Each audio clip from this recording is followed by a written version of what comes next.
I'm Judea Murray, and here on a positive note, we highlight the most heartwarming stories from all around our tri-state that move and inspire us.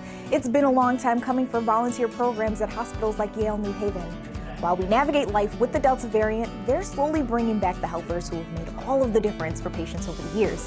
In fact, News 12 spoke to one volunteer piano man who puts a smile on everyone's face and a pep in everyone's step.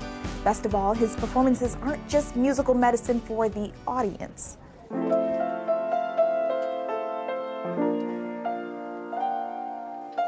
If music has a healing power, I've been playing piano around New Haven for over 40 years.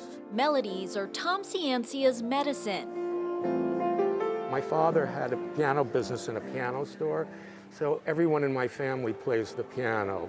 This Yamaha baby grand piano in the lobby of Smilo Cancer Hospital is a different instrument than what doctors and nurses use to treat patients here, but it's therapeutic in another way. Countless people come over as they're passing by thanking me for playing or telling me how much they're enjoying it, and that's very rewarding. Especially since Ciancia knows what patients' loved ones might be going through. He lost his mother to cancer in 1978, sometimes spending 20 hours a day at a hospital, isolated and in pain. So if I could alleviate somebody's stress, because I remember what that was like going through, why not? Ciancia started volunteering his time and talent with Yale New Haven Hospital in 2014, playing here nearly every week until March 2020 when the pandemic shut down all volunteer services. That was when I realized how serious this thing was. Over the next 15 months, he found ways to still give back, like recording videos for grateful patients. So I was able to do that from my living room, and that was very fulfilling. Now he's back in person, bringing with him a chorus of smiles. It's been very welcoming. I think people are happy to see some sense of normalcy, and this is, for me it is, and probably for them it is too. Now, there are strict guidelines in place to volunteer here, including mandatory vaccination and new training. We're coming up on 20 years since the tragic events of 9/11, and you can definitely feel it over in Brooklyn, where people are still remembering the loved ones that they lost. Well, a national foundation surprised one teen with a scholarship inspired by the late and brave men in his life. 19-year-old Thomas Caputo was one of the recipients of this $10,000 scholarship. The First Responders Children's Foundation financially supports the children of first responders who died or were impacted in the line of duty on that unforgettable day. Thomas's scholarship is in memory of his grandfather, Thomas DeAngelis, and his uncle, Edward Garrity, who served in the FDNY. And he still remembers the moment when he found out he was going to be awarded. It was a little bit of a surprise. I remember I was at school and my mom called me all excited. The scholarship really allowed me to attend Villanova University without having to take out more loans than I really wanted to. Thomas says the scholarship is going toward a degree in nursing. He'll be helping people just like his father, uncles, and grandfather. It's time for a feel-good fact. While we're talking about veterans, there's a teen doing his best to give back to them too. Mike Ferrara, a high school student at Hunterdon Central in New Jersey, has raised over $12,000 just by using his own 2 feet. Last year, he was training for the Marine Corps Marathon. And behind the scenes, he collected sponsors who donated toward a cause near and dear to him, a home for veterans to live in. The group home houses 9 vets who have their mental and physical needs tended to. Mike's family has a strong history in the military. It's his dream to see more homes for veterans built. He's just doing his part to make it a reality. And that, ladies and gentlemen, was your feel-good fact. I've heard so much about this next man from Poughkeepsie. He's so much more than just a football coach to his boys. He's something like a father figure. And today, we're shining a positive light on all that he's done for them. Let's take a look.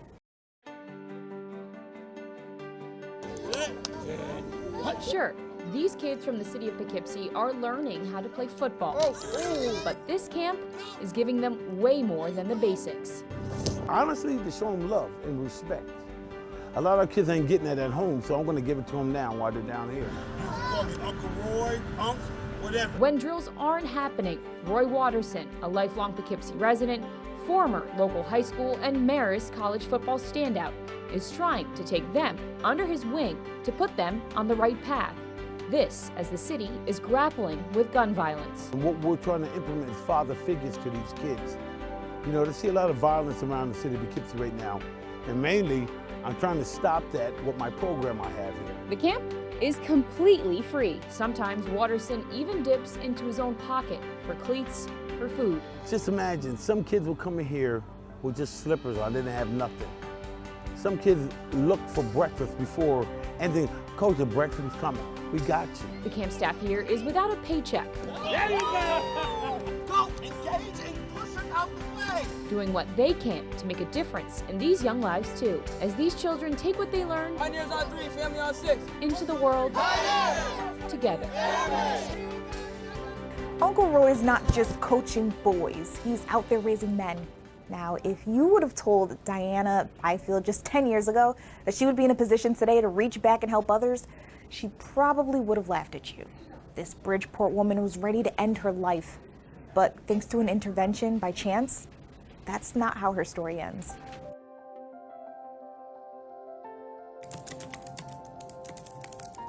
Single working mom Diana Byfield says she and her 17-year-old daughter Dynasia, who's headed off to Yukon, are doing well today, but the road that led them here has been anything but smooth. I experienced sexual abuse, depression, suicidal thoughts, and homelessness. Diana took us to the Stratford Avenue Bridge, where exactly 10 years ago she came to end her life. Take me back to the moment when you were on the brink, looking over that rail. Looking over that rail, I was in a mindset of low self-esteem. But just as she was about to end it all, Diana says her dad showed up on the bridge purely by chance, which she saw as a sign from God telling her to stick it out. Who would have known that God was just going to use that right there as the beginning of my journey? A decade later, thanks to a new burst of faith, Diana's running a successful life coaching business for women called Purpose Powerhouse, which includes a dance program, Sweating with Purpose. I danced through my pain. I danced in the rain. I had to dance through it all, through my stress, through my depression, through my anxiety. So now she's combining dance with a meditation program and other methods, and people are paying good money for her to help them. We have been in quarantine for a while, so I just want to let you know that we are here to help you to loose the ends of your stress. A woman who was born in Jamaica and came to the U.S. as a young child is finding the American dream of success, but never forgetting how close she came to losing her footing along the way. I hope everyone can realize to live, but live with purpose. Everyone deserves a second chance in life, and I think that should include animals written off for behavioral issues too. We're taking a trip to Rising Star Horse Rescue next, where two troubled souls found each other, grew together, and have loved each other ever since.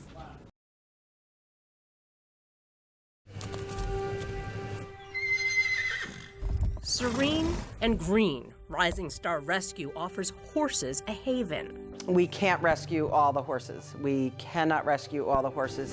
A hitching post on the trail to a better life. When Lilith came in, she would truly try and hurt humans because she had been so hurt. Lilith was slated for slaughter. She would shake and try really to kick you, to put you in the hospital or kill you. That is Lilith. Good girl. Her salvation. 16-year-old Kylie. I had a lot of things in common with this horse.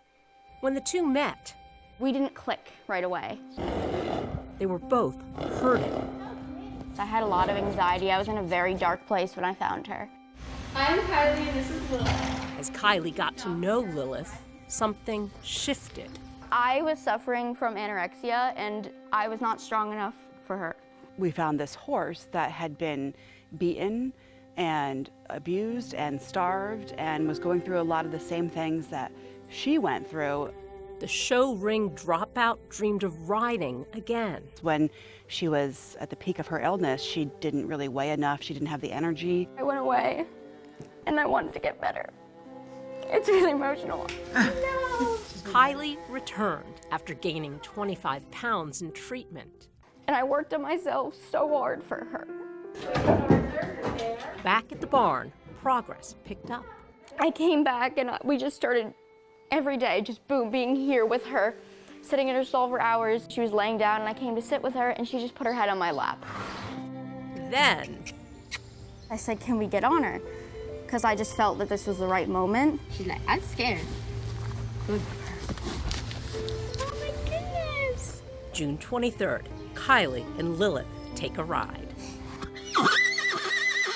You bring them to every doctor you can imagine, you know, there's no stone left unturned. So the fact that this horse, who was almost slaughtered, ended up being the thing that saved her life, it's unimaginable. Rising Star is always looking for new volunteers and donations to keep their programs running.